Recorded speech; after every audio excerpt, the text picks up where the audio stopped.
Levi Priscilia berasal dari Palangkaraya, Kalimantan Tengah. Dia lahir Juli 1983 dan pernah menikah 2 kali. Dari pernikahan pertama, dia memiliki anak yang tinggal bersama keluarganya di Palangkaraya. Pada 2011, Levi menikah lagi dengan Aryadi.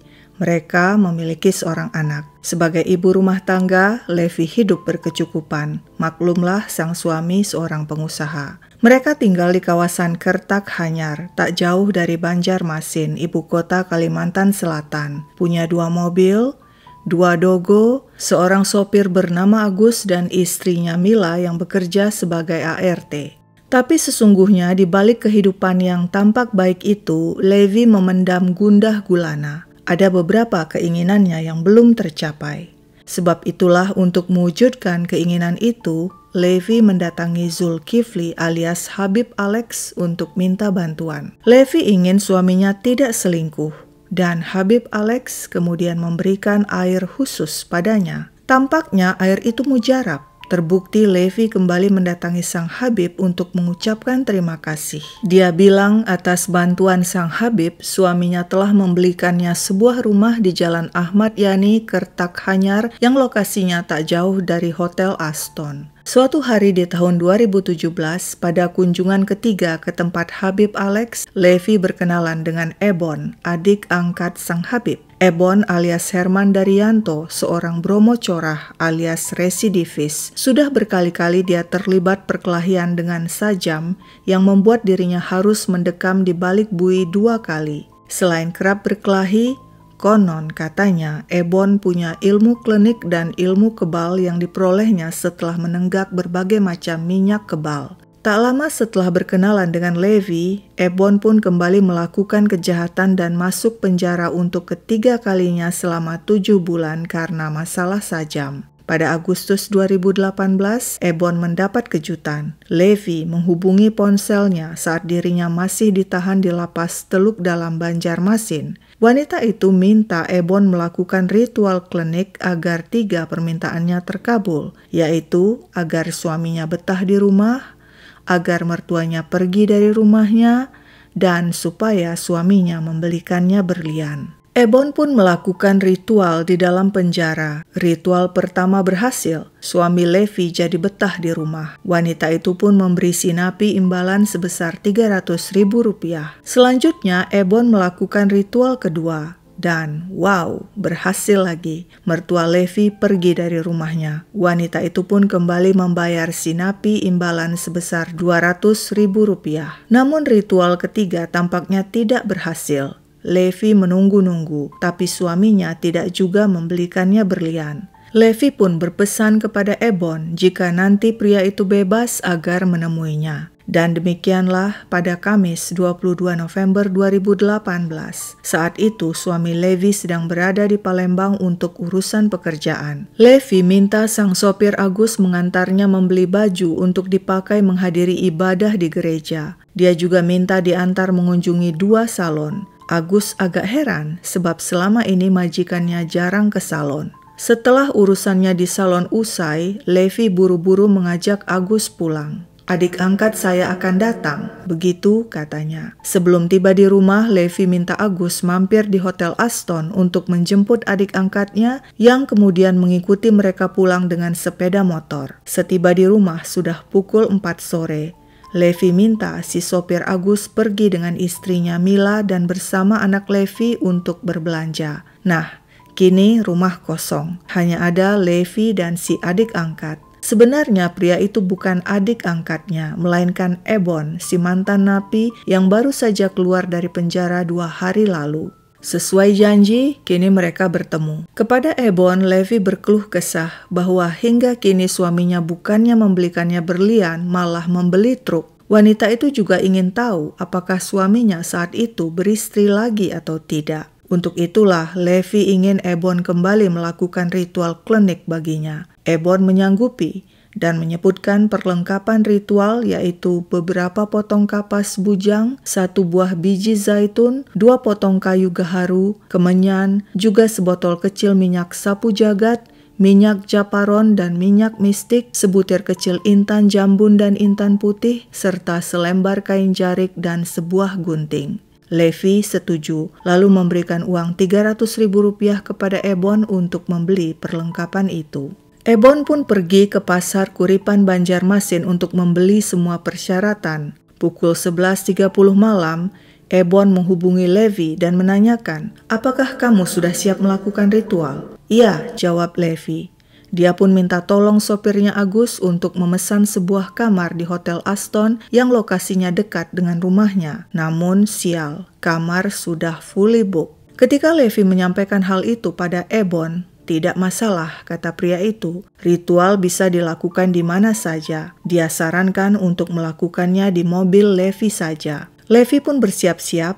Tengah malam, saat itu sudah memasuki Jumat 23 November, Levi mengetuk kamar sopirnya Agus. "Saya mau keluar sebentar, tolong jaga anak saya," katanya. Agus kaget mendengar di tengah gelap majikannya akan pergi. Pria itu menawarkan diri untuk mengantar, tapi Levi menolak dan mengatakan akan menyetir sendiri mobil Suzuki Swift. Sikap sang majikan yang aneh membuat Agus dan istrinya Mila cemas. Tidak biasanya sang majikan menyetir mobil sendiri, terlebih di tengah gelap. Sekitar 1 jam setelah sang majikan pergi, Agus yang tidur mendadak mendengar samar suara tangisan.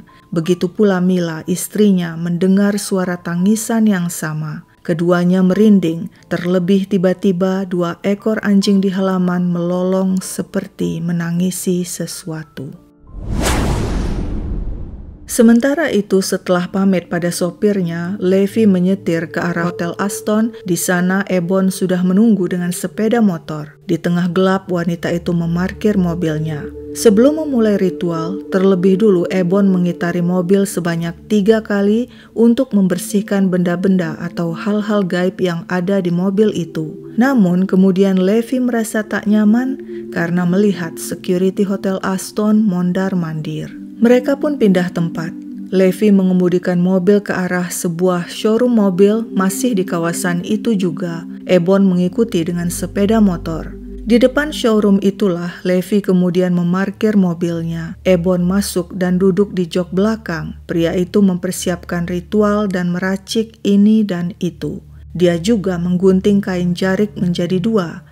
Yang satu digunakan untuk mengikat kepala Levi dan yang satunya lagi dipakai sebagai baju agar nantinya saat ritual berlangsung, Levi bisa masuk dan berselancar di alam gaib. Ebon kemudian pindah duduk ke depan di samping Levi yang duduk di belakang kemudi. Dan ritual pun dimulai. Ebon berkonsentrasi penuh, namun tidak dengan Levi. Wanita itu mengatakan kepalanya pusing. Ritual pun buyar dan harus diulang kembali. Ebon mengingatkan agar Levi benar-benar berkonsentrasi. Ritual kedua pun dimulai. Namun mendadak HP Levi berbunyi dan bukannya mematikan HP itu, Levi malah menjawabnya. Melihat wanita itu tidak serius, Ebon mulai naik pitam. "Kamu ini serius tidak? Saya sudah jauh-jauh datang ke sini, kamu malah tidak mau konsentrasi. Lebih baik batal saja." Mendengar Ebon marah, Levi diam. Namun tidak lama kemudian wanita itu berkeluh kesah bahwa dirinya sampai saat ini belum dibelikan berlian oleh suaminya. Amarah Ebon kembali tersulut. "Kalau yang itu perlu proses, tidak langsung sekonyong-konyong kamu dibelikan berlian oleh suamimu." Mendengar bentakan Ebon, Levi tidak terima. Terjadi perang mulut di antara keduanya. "Sebenarnya kamu ini bisa tidak?" bentak Levi.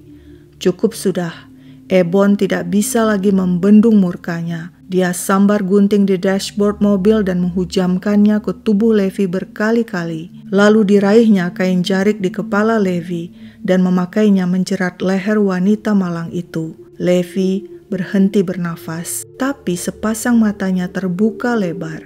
Ebon berusaha menutupnya berkali-kali, tapi gagal. Pria itu ketakutan, lalu mengambil sebuah cincin emas yang dikenakan Levi. Di tengah gelap, dia bergegas kabur dengan sepeda motornya. Semua aksi mengerikan itu terjadi sekitar pukul 1.30 hingga 2 pagi pada Jumat 23 November 2018. Ebon tiba di rumah seorang teman yang sedang minum-minum. Dia pun ikut menenggak bir. Saat itulah sosok Levi muncul di depannya. Diam, hanya menatapnya dengan sepasang mata melotot. Ebon ketakutan dan pulang ke rumahnya untuk tidur. Namun sosok Levi muncul kembali, memandangnya dengan sepasang mata melotot. Pagi itu Jumat 23 November 2018, pemilik showroom mobil melihat mobil Suzuki Swift warna biru metalik parkir di pintu masuk showroom. Pria itu lalu minta anaknya mendatangi mobil itu dan minta pemiliknya memindahkan mobil. Ketika si anak mendekati mobil itu, dia melihat pintu mobil sedikit terbuka. Ketika dia melongok ke dalam, betapa terkejut dirinya melihat pemandangan mengerikan, seorang wanita terkulai berlumuran darah. Hal itu segera dilaporkan pada polisi. Sesaat kemudian berita itu telah menyebar. Tidak hanya puluhan petugas polisi yang hadir di TKP, namun juga masyarakat yang segera menyebarkan foto-foto jasad wanita itu lewat medsos. Polisi menemukan KTP wanita itu dan identitasnya pun terkuak. Namanya Levi Priscilia, seorang ibu rumah tangga berusia 35 tahun yang tinggal tak jauh dari Hotel Aston. Sementara itu, si sopir Agus dan istrinya Mila menunggu-nunggu majikan mereka hingga pagi tidak kunjung pulang. Mereka coba menelpon ponselnya, tapi tak ada jawaban. Namun Agus tak perlu menunggu lama sebab seseorang kemudian menghubunginya dan memberitahu tentang penemuan jasad sang majikan di dalam mobil. Berita itu segera diinformasikan kepada seluruh keluarga Levi. Suaminya yang berada di Palembang segera pulang dan langsung menuju Rumah Sakit Ulin Banjarmasin untuk mengidentifikasi jasad Levi. Sementara itu polisi menanyai banyak saksi termasuk sopir dan ART Levi, Satpam Hotel Aston dan saksi-saksi lainnya. Mereka juga berhasil memperoleh rekaman CCTV di sekitar TKP dan bisa melihat dengan jelas wajah dan pergerakan si pelaku. Berdasarkan informasi yang terkumpul, polisi pun berhasil meringkus si pelaku Ebon saat tidur pada Sabtu dini hari 24 November 2018 di rumahnya di Jalan Martapura Lama, Kabupaten Banjar. Pria itu mengaku dialah pembunuh Levi. Hal itu dilakukannya spontan tanpa direncanakan karena merasa marah dan diremehkan oleh Levi. Herman alias Ebon diseret ke hadapan meja hijau. Sidang digelar di Pengadilan Negeri Martapura. Pria itu divonis 13 tahun penjara dan untuk keempat kalinya, si penjahat kambuhan harus meringkuk di balik bui. Di penjara, Ebon tetap diganggu sosok Levi yang kerap muncul di dekatnya, diam, dan hanya menatapnya dengan sepasang mata melotot. Dan demikianlah akhir satu dari sekian banyak kasus absurd dari Nusantara tercinta. Sekian dulu ceritaku, sampai jumpa kapan-kapan.